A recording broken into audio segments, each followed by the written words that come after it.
He was just a 15-year-old boy, excited, respectful, and holding a first-class ticket his father had proudly booked for him. Jordan Walker had no idea that taking his assigned seat on Flight 208 would turn into a nightmare. Within minutes of settling in, a suspicious glance from the pilot turned into a confrontation. And before he could explain himself, airport police were escorting him off the plane in front of dozens of passengers. No crime, no warning, just one assumption, that he didn't belong there. But this wasn't just any teenager. And this wasn't just any father. Jordan's dad was Marcus Walker, the administrator of the Federal Aviation Administration, the man who controls the skies, the rules, and the pilots who fly under them. What came next was a storm of consequences no one, especially the pilot, ever saw coming. This is more than a story about racism on a plane. It's about accountability, power, and what happens when the truth reaches 30,000 feet. Buckle up, because by the end of this story, you'll see exactly why you should never underestimate who someone's father might be. It was a warm and quiet Saturday morning at JFK International Airport, the kind of morning where everything seemed to move in slow motion. The skies were clear, the terminal buzzed with a low hum of rolling suitcases and boarding calls, and 15-year-old Jordan Walker walked confidently through Gate B-22 with a boarding pass in one hand and a backpack slung over his shoulder. This was a big day for him, his first solo flight. No parents. No older cousins, just him and the sky. His dad, Marcus Walker, had woken him up at 5 a.m., helped pack his bag, and double-checked everything like any loving, cautious father would. But he also did one more thing. He booked Jordan a first-class ticket. Not because they wanted to show off, but because he believed his son deserved the same respect and comfort any other traveler would get, especially as a young black teen traveling alone. Jordan had never flown first class before.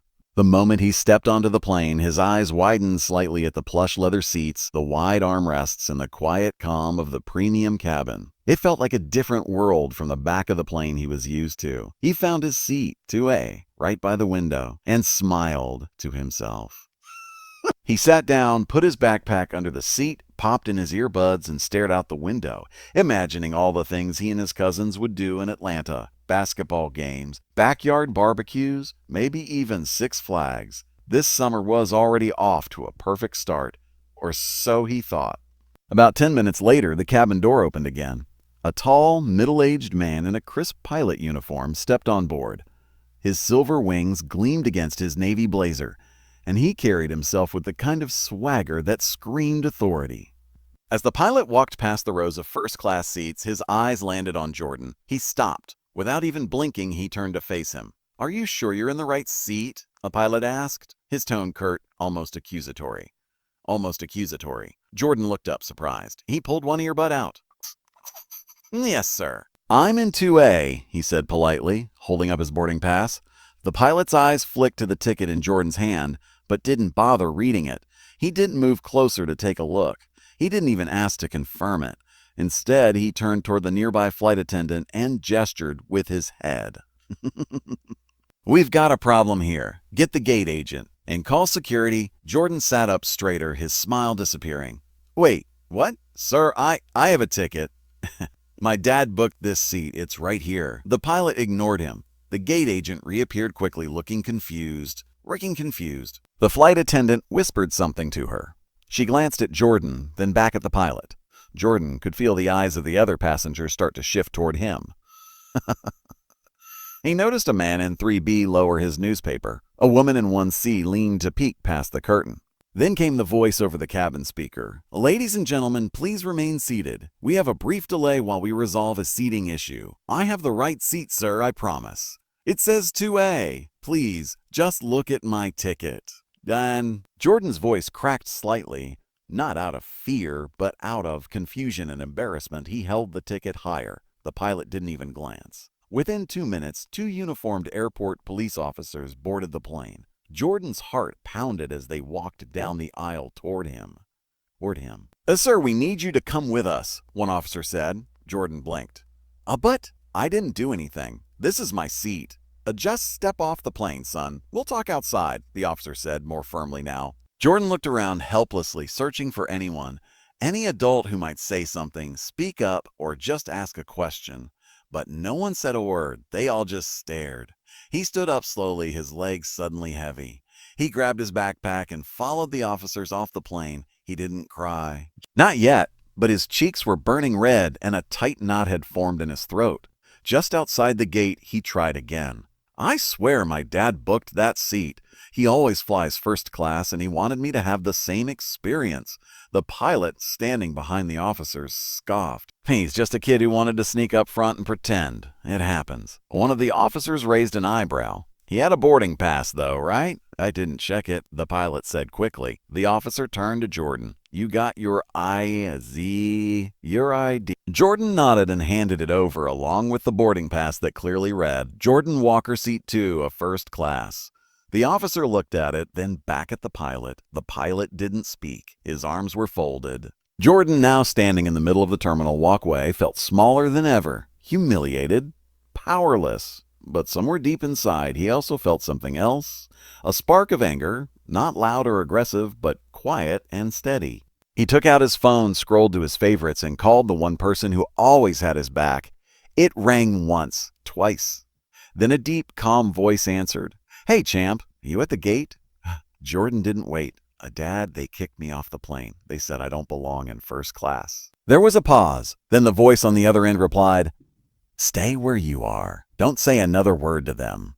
I'll take care of this. Outside gate B-22, Jordan Walker stood against a cold terminal wall, his hands trembling slightly as he held his phone. His backpack sat at his feet, half-zipped, earbuds tangled around his wrist. People walked past him, chatting, wheeling luggage, sipping coffee, unaware of the storm brewing inside him. He had never felt so publicly stripped of dignity. The embarrassment clung to him like static. He didn't cry. He never cried in public, but his eyes stung, his chest tightened with a mix of shame, confusion, and anger. He wasn't some kid sneaking into the wrong seat. He wasn't trying to game the system. He had done everything right, and it still wasn't enough. With shaking fingers, he opened his contacts and tapped on one name, Dad. It rang twice before a deep, familiar voice answered. Hey, champ, you at the gate? Jordan's voice cracked as he spoke. Dad, they kicked me off the plane. They said I didn't belong in first class. There was a pause on the other end, a long one. It wasn't the kind of pause that came from disbelief. It was the kind that came from containment. From a man who'd spent decades in power learning how to breathe through rage. Then Marcus Walker replied, voice low and controlled, stay where you are. Don't speak to anyone else. I'll handle this. Jordan nodded even though his father couldn't see him. Okay, he hung up. Passengers continued boarding as if nothing had happened. Jordan sat down on a bench near the window, watching as Flight 208's jet bridge disconnected.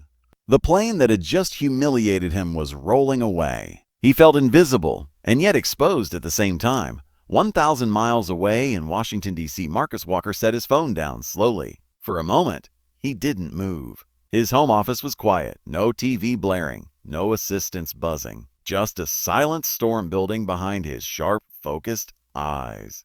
Marcus was a man used to staying calm in chaos. As the administrator of the Federal Aviation Administration, FAA, he was responsible for the entire U.S. airspace. Every airport, every airline, every pilot. If something went wrong in the sky, it came through him. And someone had just told his son, the one he raised to speak respectfully, dress neatly, and never make assumptions, that he didn't belong in first class. Without checking the time, Marcus picked up a second phone, his secure FAA line, and called his deputy, Jennifer Ortiz. Jennifer, I need to dispatch an oversight team to JFK immediately. Terminal 4, Gate B-22, Flight 208 Delta. There's been an incident. Her voice sharpened. The incident? My son was just removed from a plane for sitting in the seat I purchased. First class. Seat 2A. Jennifer's voice dropped an octave. Sir, I'm so sorry. I'm not looking for sympathy, Marcus said calmly. I want an internal investigator and FAA compliance officer and someone from the Department of Transportation on site, and I want them there in 20 minutes. Understood, she said. I'll coordinate immediately. Nang Jennifer? Marcus added. Yes, sir. Make sure they know they're not there to ask questions. They're there to hold people accountable. Back at JFK, Jordan sat quietly, replaying the incident over and over in his head. Every detail, every look, every word. Are you sure you're in the right seat? We've got a problem. Just a kid trying to sneak into first class. The words played like echoes in his ears, not because he didn't belong there, but because they couldn't believe he did. He stared out the terminal window. A part of him hoped the pilot would walk past again, maybe glance back and realize he'd made a mistake. But nothing like that happened. The world moved on. And then it didn't. 15 minutes later, something changed. 3 sharply dressed individuals in dark suits entered the terminal. They didn't look like CES or airline staff. They moved with intention, flashing badges as they passed through security. One of them was on a phone, nodding. Jordan noticed them immediately. They weren't looking for luggage or boarding passes. They were looking for someone. The lead agent, a woman in a gray blazer with FAA Civil Compliance on her badge, walked directly to the Delta service counter at gate B-22. Jordan sat up straighter, heart racing. He watched as the woman spoke to the gate agent, then motioned toward the jet bridge. The second agent followed. A third stayed near the entrance, scanning the gate area. His eyes landed on Jordan. He walked over. Jordan Walker? The man asked. Jordan stood up cautiously. Yes, I'm Special Agent McKinney with the FAA. I need to ask you to remain here. We'll be talking to the crew involved in your removal. You're not in any trouble, but we are going to get to the bottom of this. Jordan blinked. Wait, my dad really called you guys? The agent gave a faint smile. Oh, son, your dad doesn't call people. He moves systems. Inside the cockpit, the pilot of Flight 208, Captain Ridley, was preparing for takeoff when the flight deck door swung open. He turned, startled. Can I help you? The FAA agent held up a badge. A Captain Ridley, this flight is now under investigation for a potential civil rights violation. You are being relieved of command effective immediately. A what? Ridley stood up. Oh wait, this is absurd. That kid was in the wrong seat. The agent showed him Jordan's boarding pass printed from the airline's own system. A first class, seat 2A, purchased by Marcus Walker, your boss's boss. The color drained from the pilot's face. A Marcus Walker? He repeated, stunned. Yes, the agent replied. You just pulled the FAA Administrator's son off your plane, and he's watching everything from Washington. Jordan didn't know all the details yet, but the call he had made, just one phone call to his father, was already rippling through the highest levels of aviation. What the pilot thought would be a quick call to security was turning into a career-altering mistake. And for the first time that day, Jordan began to feel it. Not anger, not sadness, but justice, beginning to take flight. Back at Gate B-22, the usual hum of airport activity had taken on a strange edge. Something had shifted. Employees whispered behind counters, passengers paused mid-sip of their coffee, and a quiet tension spread through the air like turbulence before a storm. The gate agent, a young woman in a Delta blazer named Elise, was busy scanning boarding passes when she heard the unmistakable sound of dress shoes hitting tile, fast, focused, and unhesitating. She looked up. 3 men in suits, each with an official badge clipped to their lapels, approached the desk like they belonged there. Because they did. One flashed his ID, Department of Transportation, Office of Civil Rights. The second, FAA Civil Compliance Division. And the third, Port Authority Airport Operations. The lead agent, a tall black man with silver-rimmed glasses and a smooth but firm voice, didn't waste time. Where's the pilot of Flight 208? Elise blinked. He's doing his final checks. He should be, she pointed toward the end of the jet bridge. Get him, the agent said. Now. Moments later, Captain Ridley, the pilot who had moments earlier smugly ordered Jordan off the plane, emerged from the jet bridge. He looked relaxed, sipping a coffee, but stopped short when he saw the trio of agents standing in formation. Is there an issue? Ridley asked, puzzled. Yes, said the lead FAA agent, stepping forward. His tone was controlled but unmistakably serious. We've received a formal discrimination report filed by FAA Administrator Marcus Walker. Effective immediately, Captain Ridley, you are relieved of command pending a federal investigation. Captain Ridley blinked, stunned. Wait, what? Marcus Walker? That boy? He said, gesturing vaguely toward the terminal. The agent didn't flinch. Yes, The boy you had removed from the aircraft is Jordan Walker, the son of the man who oversees every commercial airline regulation in this country." Gasps echoed from the gate area. Nearby passengers stopped mid-conversation. A few pulled out their phones. Ridley's expression turned from confusion to disbelief. "Oh, wait! He's Marcus Walker's son. Are you serious?" Dead serious," the DOT representative said firmly. "And you just violated multiple FAA guidelines on passenger profiling, youth treatment, and carrier conduct." "I didn't know who he was," Ridley said, his voice rising. He didn't look like he belonged up there." "And what exactly does someone who belongs in first class look like, Captain?" the FAA agent asked sharply. Ridley's mouth opened, but no words came out. "Let me be clear," the DOT official added. "You made a decision based not on evidence, but on assumption. You didn't verify the ticket.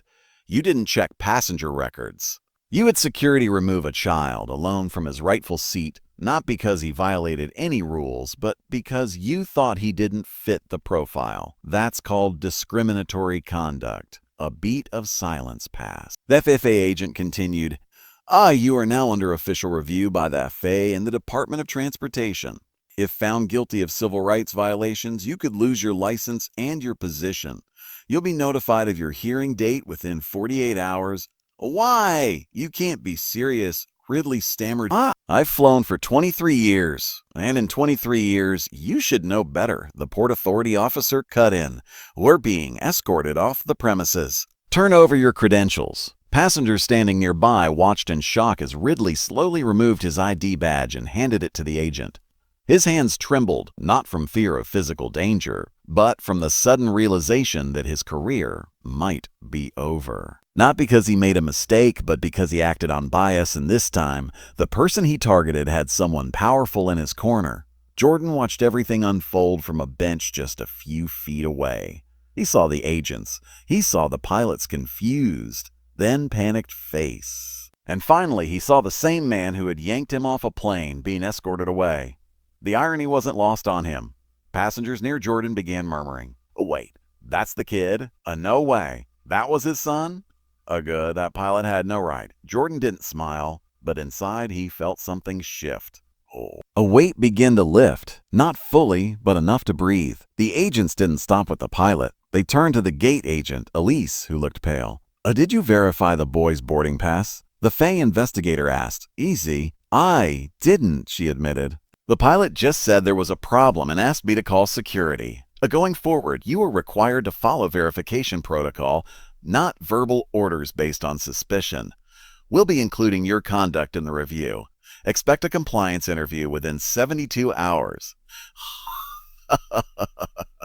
She said softly. The agents wrapped up their initial review and returned to Jordan. One of them knelt down slightly to his level, speaking gently. "Mr. Walker, your father has asked us to ensure you get on the next available flight, first class, and that your rights are protected from this point forward. Are you okay to continue your trip?" Jordan looked around. Everyone was watching now, not with judgment, but with curiosity, some with quiet respect. He nodded slowly. "Yeah, I'm okay." The agent nodded back.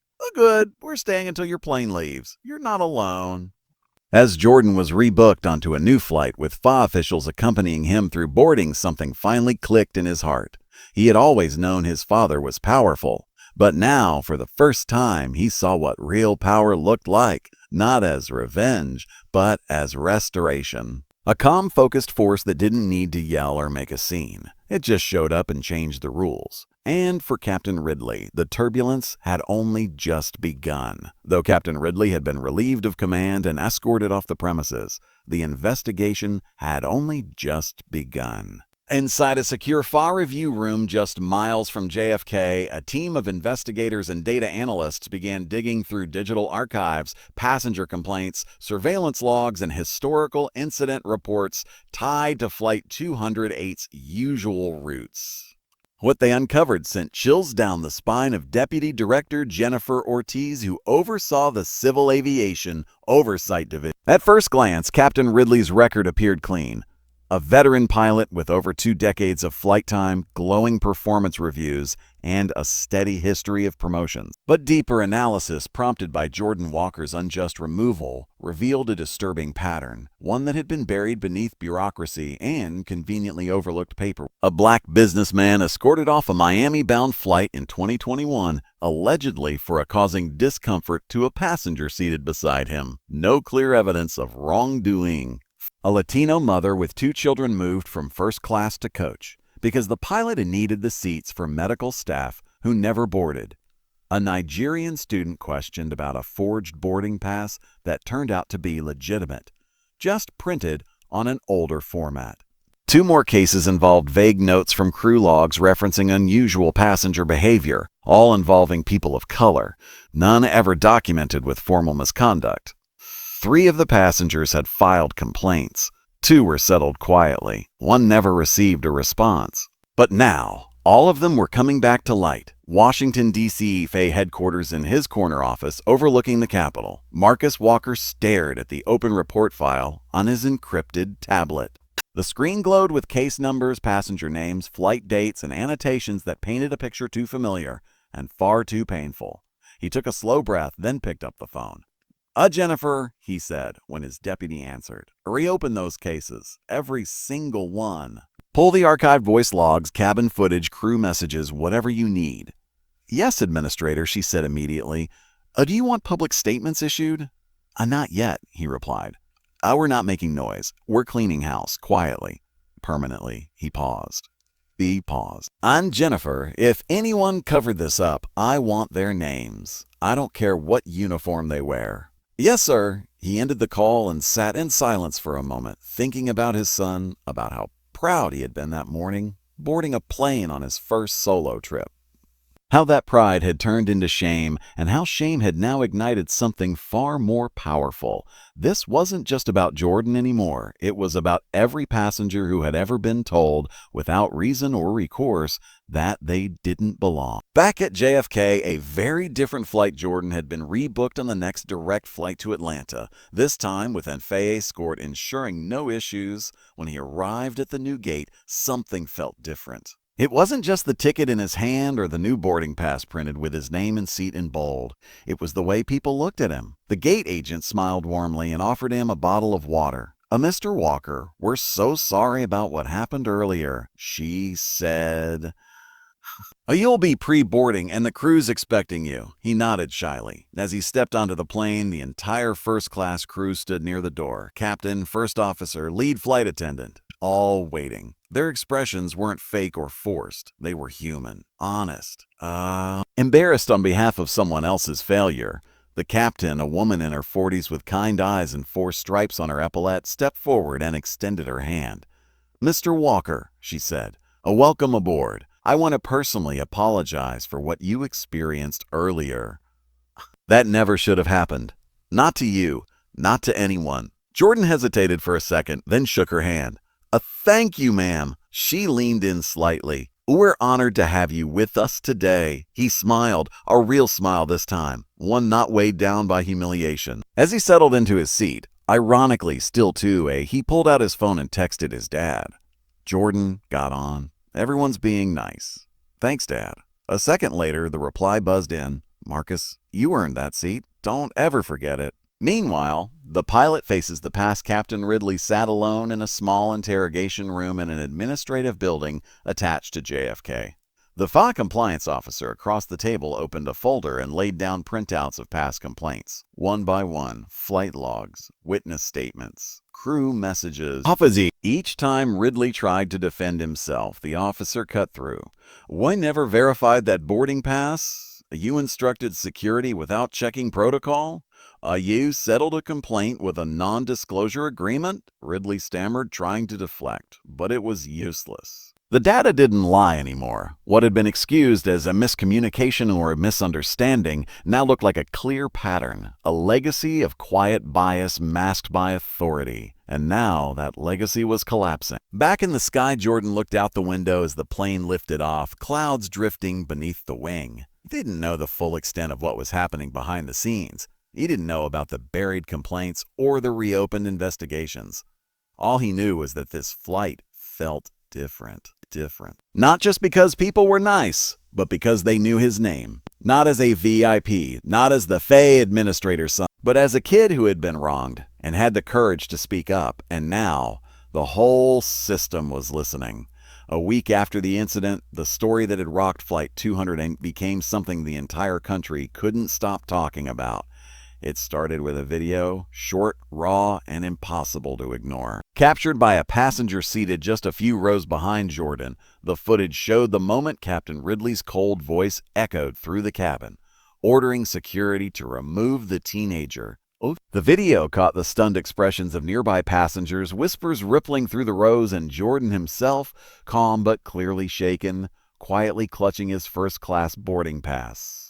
The camera then followed the pilot being led away by airport police, his confident, authoritative demeanor now replaced by confusion and fear.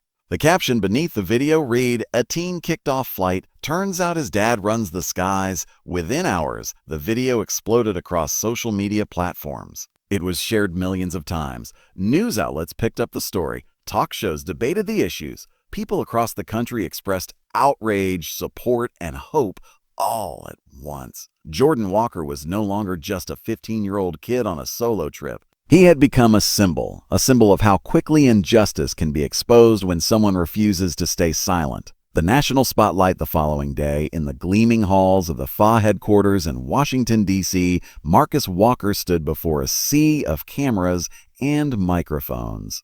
His expression was calm but firm. "This is not just about my son," Marcus said, his voice steady and resolute. "That's about every child, every passenger, every person who has ever been made to feel they don't belong, not because of who they are, but because of the color of their skin or where they come from." He paused, eyes scanning the crowd. No child should be made to feel like they don't belong, especially because of their race. Not in airports, not in first class, not anywhere. The room erupted into applause, but Marcus held up his hands, signaling for silence. "We are announcing today a series of new initiatives aimed at eradicating discrimination within the aviation industry. This includes mandatory racial bias training for all airline staff nationwide, stricter accountability measures for misconduct, and the launch of a new whistleblower hotline where passengers and employees alike can report injustices without fear of retaliation." He concluded, "We will ensure that the skies are safe and welcoming for everyone." Ripple effects across the industry, across the country, airline executives scrambled to adjust policies. Crews underwent new training sessions. Customer service teams were briefed on how to better handle sensitive situations. Some airlines issued public apologies to passengers who had experienced discrimination in the past, offering compensation and invitations for dialogue. The FAA Whistleblower Hotline, staffed by trained investigators, began receiving calls from employees who had witnessed unfair treatment but previously feared speaking out. The aviation community was changing. Jordan's journey continues meanwhile. Jordan had finally boarded his flight to Atlanta. The hum of the engines a soothing backdrop to his swirling thoughts. This time, the flight was peaceful. The cabin crew greeted him warmly, and fellow passengers gave respectful nods. The pilot's earlier apology echoed in his mind, a promise of better days. When he landed, his cousins greeted him with hugs and laughter. The summer that followed was filled with family, friendship, and the kind of simple joy Jordan hadn't expected after such a stressful start. But Jordan wasn't the same boy who had nervously boarded that first flight at JFK. He had come back a little older, a little wiser, and yes, a little more powerful. Not because his father held an influential position, but because he had learned the power of standing up for what's right. Reflections in the sky one evening, weeks after returning home, Jordan sat by his bedroom window, looking up at the planes streaking across the dusk sky. He thought about the journey, the humiliating moment at the gate, the call to his father, the investigation, the viral video, and the changes sweeping through the industry. He realized that justice didn't always arrive in dramatic fashion. Sometimes it came quietly, through careful work behind the scenes, through people willing to listen, to learn, and to change, and sometimes justice flies first class. Jordan smiled, clutching the worn boarding pass that had sparked so much change. He knew that the skies, once so intimidating, now felt wide open, without limits. A new chapter begins. The story of Jordan Walker's experience became more than just a viral sensation. It sparked a nationwide conversation about fairness, respect, and equality. Schools invited Jordan to speak about courage and civil rights. Local organizations reached out for partnerships. News outlets featured follow-up stories about the positive reforms in the airline industry. And Marcus Walker, watching his son grow into a young man with strength and grace, knew this was just the beginning. Because sometimes the fight for justice doesn't end when the plane lands. It only takes flight. What started as a simple flight turned into a national story, a reminder that assumptions can be dangerous and silence even more so. Jordan Walker's experience shed light on an uncomfortable truth: that bias still boards the plane, no matter the ticket class. But thanks to one brave teenager and a powerful father who refused to stay silent, real change took off. Not just for Jordan, but for every passenger who's ever been judged before being greeted. If this story moved you, don't forget to like, comment, and subscribe to Hidden Realities, where we bring true-to-life inspired stories that expose injustice and celebrate justice. What would you have done in Jordan's shoes? Let us know in the comments. And remember, airplane, everyone deserves to fly with dignity, no matter where they sit. We'll see you in the next episode.